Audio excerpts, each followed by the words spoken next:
repente, soa a sirene da fábrica. Era a hora de ir para casa. Ao sair da fábrica, me deparo com dois cachorros brigando. Percebi que no meio dos dois cachorros havia um gato que miava desesperadamente. Era mesmo um ato de covardia, dois cachorros latindo e um gato miando.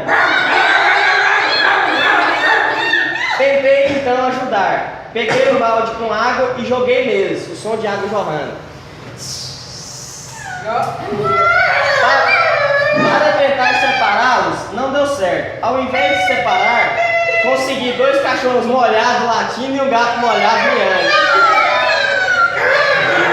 Resolvi então deixar pra lá. Prossegui com o meu caminho para casa, fui para o estacionamento, peguei minha moto e liguei. Sei lá. E fui pra casa. Chegando em casa, liguei a TV. Televisão. Televisão. É você, meu bem. Ali, Lucas. Estava passando um programa com o Silvio Santos. Silvio Santos. Quem quer dinheiro? Quem quer dinheiro? De repente a TV saiu do ar. Fui então para a cozinha fazer um lanche. Coloquei algumas bananas e leite no liquidificador para fazer uma vitamina. Liguei o liquidificador. Eu sou barrigão roncando, né não? Conversa não, tô saindo.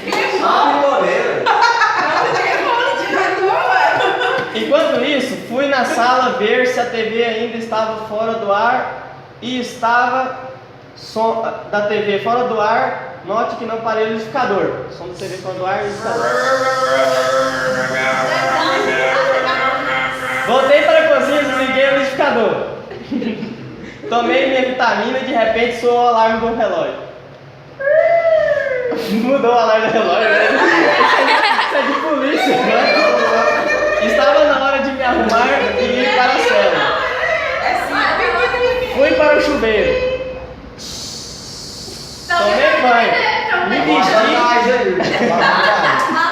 Tomei banho, me vesti e antes de sair, me despedi do meu gato, do meu cachorro, do meu papagaio.